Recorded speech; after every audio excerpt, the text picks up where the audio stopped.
Wrapped in 68 miles of stunning coastline and peppered with bays, harbors, inlets, and sun-drenched beaches. The Cape Cod town of Falmouth is where memories are created and stories shared. Welcome to Falmouth, and welcome to the museums on the Green, home to the Falmouth Historical Society. Here we celebrate and preserve the rich cultural heritage of Falmouth. The crown jewel of our 2-acre complex is the 1790 Dr. Francis Wicks house. Dr. Wicks was an ardent advocate of smallpox vaccination. The office contains examples of the instruments and medicinal potions used by this early practitioner and his colleague Dr. Hugh Donaldson. Across the hall from the doctor's office is the home's formal federal-style parlor. The dining room showcases a collection of vintage china and is also a portrait gallery of important Falmouth figures. Much of colonial living took place in the kitchen. As Falmouth is a seacoast town, clams and mussels added variety to a diet of stews, fruit, and vegetables. The upstairs bedrooms trace the evolution of the house and reflect the styles of the families who lived here. Dr. Wicks married Elizabeth Swayze. Their only daughter, Susan, might have slept on a rope bed like this.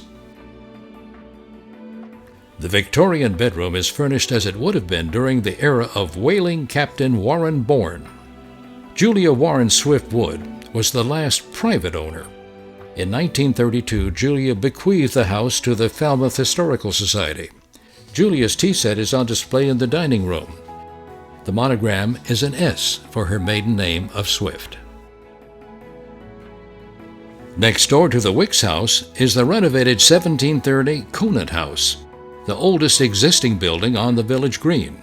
The Conant House is the administrative headquarters for the society founded in 1900 by the Reverend Henry Herbert Smythe. Robertson Crocker Bodfish served as the first secretary. The exhibits in the Conant House follow an intriguing timeline of the town's history.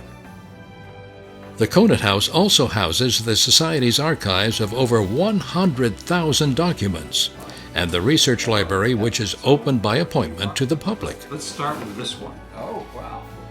Across the courtyard is the Cultural Center, which hosts a variety of lectures, educational programs, and seasonal exhibitions. Private rentals are available.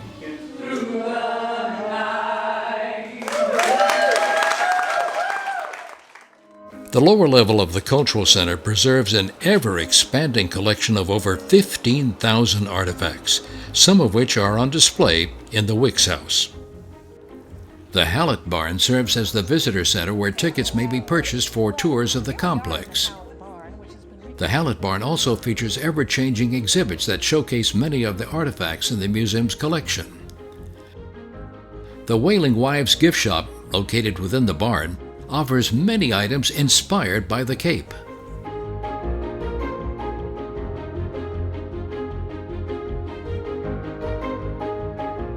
For the brave at heart, head outside the barn and try the stocks out for size.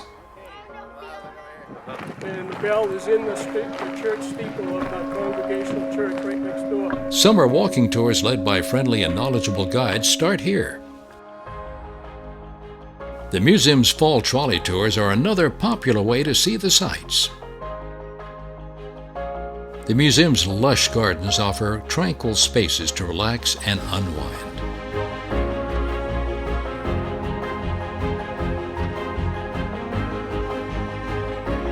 Brides find the Victorian gazebo the perfect romantic spot for their outdoor weddings. Tucked within the Memorial Woods is Katie's Clubhouse. Children are encouraged to leave their mark on its chalkboard walls. The clubhouse is a scaled-down replica of Falmouth's first schoolhouse, used by native daughter Catherine Lee Bates. In the days before indoor plumbing, young and old trekked to the necessary. This four-holer outhouse was a family affair. In a shed nearby, A 19th century cannon is wrapped in local lore. In 1814, the Nimrod, a British sloop of war, demanded that the town surrender its cannon or risk bombardment. The town's response?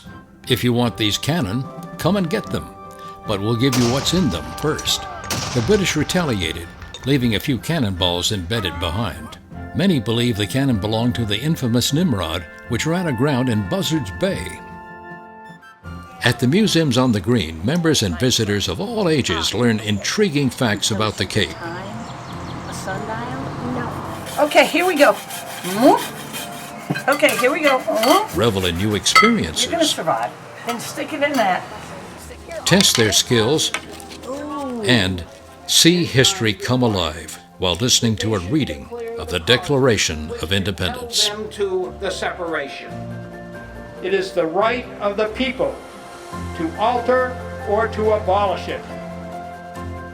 The Falmouth Historical Society hosts events such as the annual Catherine Lee Bates Poetry Fest. The Children's Teddy Bear Picnic is geared to the little ones. On this special day, they create a treasured teddy to take home and share in a teddy bear storytelling hunt. Climb that tree. The school program provides hands-on opportunities for children to experience colonial life. Begun in 1968, the program continues to this day. Remember that toad? The annual antique show and sale with over 30 vendors is a much-anticipated community event. A visit with the night watchman hones in on a few slightly spooky tales of the Cape. The annual Heritage Awards dinner honors those who have made a lasting contribution to the town of Falmouth. The Falmouth Museums on the Green overlooks Falmouth's historic village green. Here past and present commingle. In May of 1718, the town's proprietors approved a lot for the common use. The village green remains an integral part of community life. Falmouth is comprised of 8 villages: North Falmouth, West Falmouth, East Falmouth, Hatchville, Waquoit, T-Ticket, Woods Hole, and historic downtown. Shopping in downtown Falmouth is a charming mix of boutiques and specialty stores. Falmouth is fast becoming the culinary capital of the Cape. The first people of the land were members of the Wampanoag tribe, people of the first light, who called the region Succonesset, a place where black wampum is found. In 1602, explorer Bartholomew Gosnold set sail from Falmouth, England, and named the Cape for its abundance of cod. The English settlers that followed renamed Succonesset Falmouth in honor of Gosnold's home port. During the Revolutionary War, Major Joseph Dimmick turned back the British in the 1779 Battle of Falmouth. In 1976, as part of the nation's bicentennial, the town held a reenactment of the battle. During the mid-19th century, 13 Falmouth-based whaling ships, captained by Falmouth men, made a total of 52 voyages. Between 1852 and 1856, 10 courageous Falmouth women went to sea with their husbands, often bringing the children. Mary Chipman Lawrence kept a journal of what life was like for her young daughter, Minnie.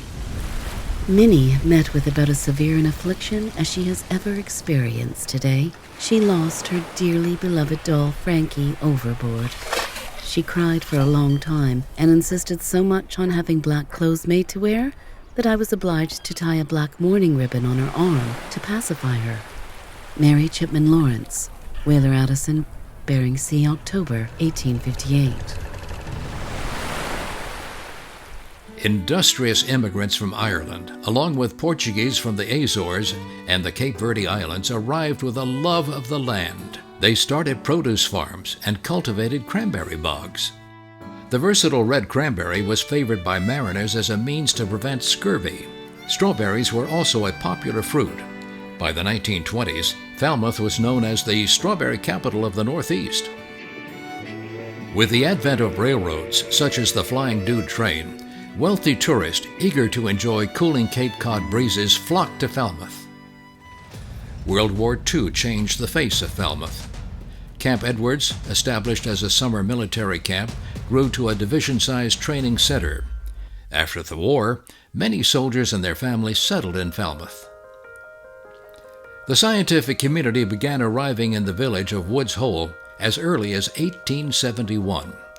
In 1985, using the deep-sea submersible Alvin, Robert Ballard garnered international acclaim with his discovery of the RMS Titanic.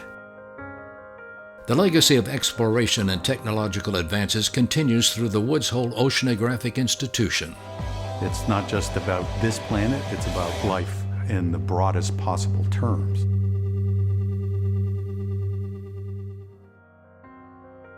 Rachel Carson, marine biologist and author of Silent Spring, sang the praises of the Falmouth village of Woods Hole. I had my first prolonged contact with the sea at Woods Hole, that wonderful place of whirlpools and eddies and swiftly racing water. Long before writing America the Beautiful, Falmouth native Catherine Lee Bates looked back fondly on her childhood home. Never was there lovelier town than our Falmouth by the sea. Tender curves of sky look down on her grace of knoll and lea. With brotherhood from sea to shining sea. So what's fun in Falmouth? You decide.